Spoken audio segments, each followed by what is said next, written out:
For over 2 millennia, elephants dominated battlefields, earning the title of tanks of the ancient world. Their massive size and terrifying presence could crush enemy lines, demolish fortifications, and inspire awe and terror in equal measure. But their contributions weren't limited to brute strength. Elephants proved invaluable in logistics, construction, and even trade networks. The Greeks first encountered war elephants through their interactions with the Achaemenid Empire during the 5th century BCE. Persian armies employed elephants in their campaigns against the Greek city-states, though their use was rare and often symbolic rather than tactical. Elephants were seen as foreign and exotic creatures, and their occasional deployment on the battlefield was more a demonstration of imperial power than strategic necessity. This changed dramatically with Alexander the Great. During his campaigns in Persia, in the 4th century BCE, Alexander clashed with Persian forces that included elephants. After his victory at the Battle of Gaugamela in 331 BCE, Alexander captured several war elephants and integrated them into his army. However, his fascination with these animals truly deepened during his Indian campaign. In 326 BCE, Alexander faced King Porus at the Battle of the Hydaspes River in what is now modern Pakistan. Porus fielded a large contingent of trained war elephants that devastated Alexander's cavalry and infantry.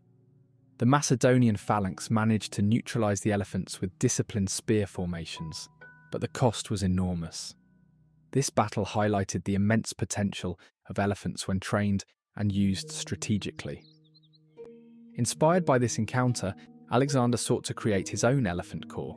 Though his sudden death in 323 BCE left these ambitions unfulfilled, the legacy of elephant warfare endured through his successors, the Diadochi, who divided his empire and continued to develop elephant-based military tactics.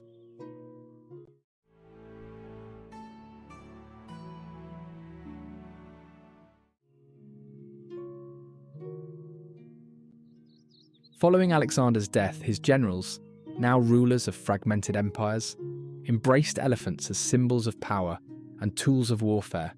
The Seleucid Empire, which controlled vast territories in Asia, maintained the largest war elephant corps, acquiring animals from India through established trade routes. These elephants became critical in battles against rival Hellenistic states. The Battle of Ipsus in 301 BCE, a decisive conflict between Alexander's former generals, demonstrated the strategic use of elephants. Seleucid elephants disrupted the cavalry charges of their rivals, allowing their infantry to dominate the battlefield. This marked one of the most significant uses of elephants in Greek military history. Meanwhile, the Ptolemaic kingdom in Egypt, founded by Ptolemy I, used African elephants, which were smaller and less powerful than their Indian counterparts. Nevertheless, the Ptolemies employed these animals in both military and ceremonial roles. They established trade links with regions south of Egypt, such as Nubia, to ensure a steady supply of elephants for their armies. Beyond their military value, elephants also played a role in Greek commerce. Ivory, derived from elephant tusks, became a valuable trade commodity in the Mediterranean. Workshops in cities like Alexandria crafted ivory into luxury goods, including statues, jewellery, and furniture. This trade extended throughout the Hellenistic world, fueling demand for elephants and further integrating them into Greek culture.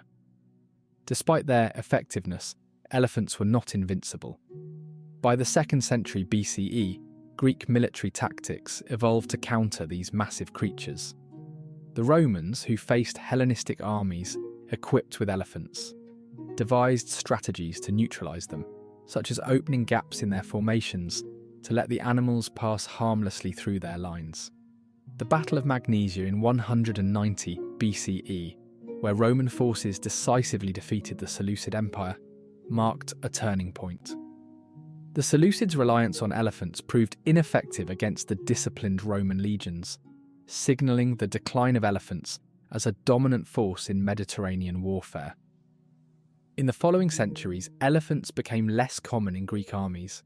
As Rome rose to power, it absorbed many of the Hellenistic kingdoms, including their remaining elephants.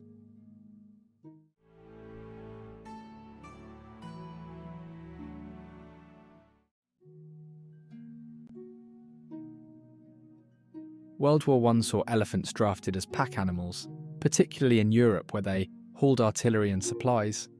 However, their most notable modern use occurred during World War II. James Howard Elephant Bill Williams, a British officer stationed in Burma, showcased the logistical prowess of elephants. Tasked with moving heavy equipment through dense jungle terrain, elephants also helped construct bridges and roads vital for troop and vehicle movement. Both Allied and Japanese forces in Burma used elephants extensively. These animals could navigate rivers, haul timber, and support infrastructure projects in regions inaccessible to mechanized transport.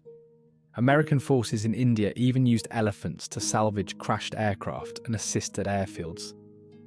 The campaign's most famous elephant, Lin Wang, began his service with the Japanese army before being captured by Chinese forces in 1943. Lin Wang spent years as a pack animal, aiding construction efforts during the war. After the conflict, he was relocated to Taiwan, where he became a beloved national icon until his death in 2003 at the age of 86. The Vietnam War marked one of the last major instances of elephants in military operations. North Vietnamese forces used them along the Ho Chi Minh Trail to transport ammunition and supplies through the dense jungle. South Vietnamese units occasionally relied on elephants for river crossings and counter-guerrilla patrols, often hiring local handlers to assist. Perhaps the most bizarre elephant-related operation of the era was Operation Bahroom. In 1968, US commandos airdropped 2 elephants from a helicopter to support a Central Highlands tribe in Vietnam, underscoring the logistical value these animals still held even in unconventional warfare.